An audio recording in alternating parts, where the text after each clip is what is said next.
I want to read a poem that I wrote the last time. Nobody can remember when I last saw you, but the last time that I was in Joshua Tree and went to the observatory out in the in the dark near the park, and then some experiences within the park itself.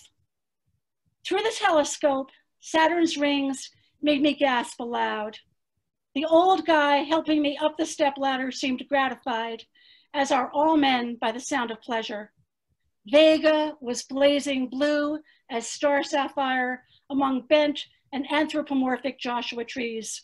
We picked up a frazzled, pretty hitchhiker who, half sobbing, said, "I got lost photographing the desert and I lost my boyfriend."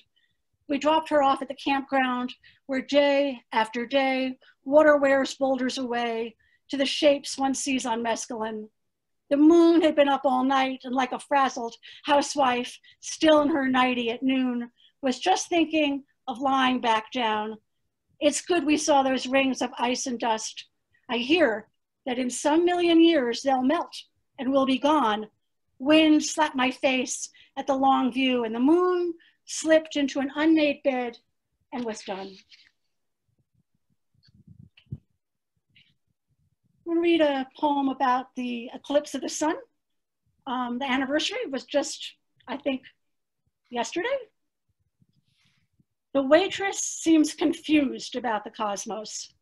She says she was up on the roof with her boyfriend and did not see the eclipse, but then describes how everything went dark and a star hung in the sky, except her boyfriend said it wasn't a star, it was a planet. We feel confused because this restaurant indeed was in the path of totality. And what else could she have seen?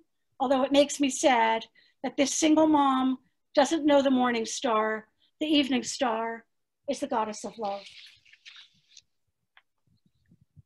And I'll read maybe another 2 or 3, then maybe I'll take any kind of real question. I went and I wrote a poem for each planet. And that was in January after we knew we were doing this book. And it's not easy to write about the planets because they're such icons, right? There's music about them, there's ideas about them, and lots of feelings. But I tried, and this is the one for Saturn, and it's also about Joshua Tree.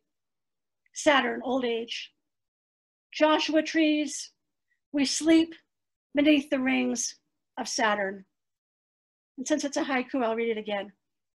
Joshua trees, we sleep beneath the rings of Saturn.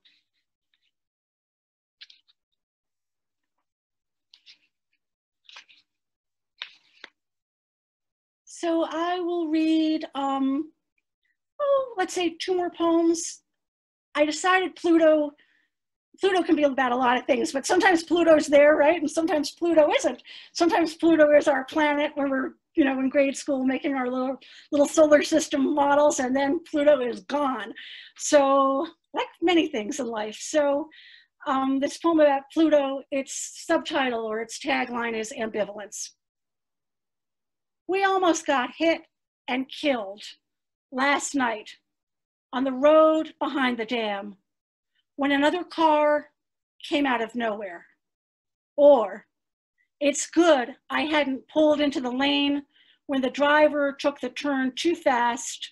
Or, luck saved me. Or, a guardian angel so I could arrive on time and go to the party with people not really my friends. Or, you've been dead almost 25 years and I hear a phone ringing in a casita without a phone. The music of the spheres dazzles over the rented house. Mathematics implies a planet. The astronomer finds it only smaller than imagined.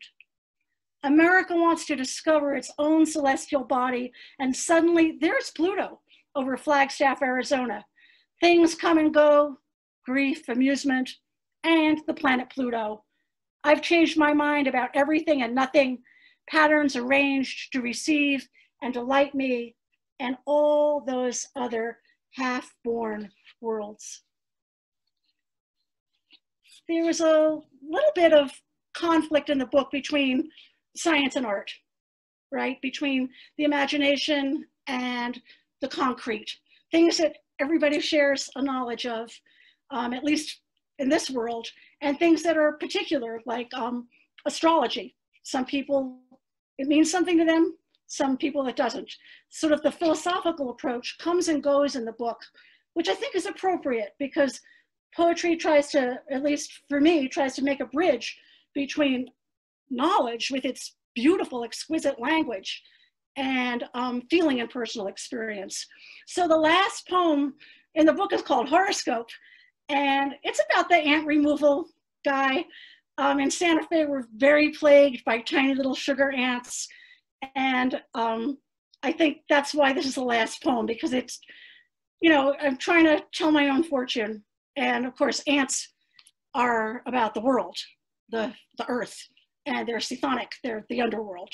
And so they're kind of the opposite of stars. Horoscope. Tiny planets fell into the flower pot. The house I was born in appeared in my dreams. The astrologer said my chart showed sensuality, then kissed me. The caller was anonymous, but I was expecting the ant guy. It was raining inside the house. Tiny planets rose on my fingernails. The guy was to get rid of ants, not deliver them. It was snowing in the house of money, coffee, and grief. The palm reader said I had a vitamin deficiency. My father said I'd never get into a good college. Tiny planets fell like raw sugar into my orange Pico tea. My friends crossed from the house of reminiscence into the house of regret. Ants carried away the tiny planets and brought one perfect turquoise bead to the surface of the earth. Thank you for hanging in with us. Thank you, Miriam.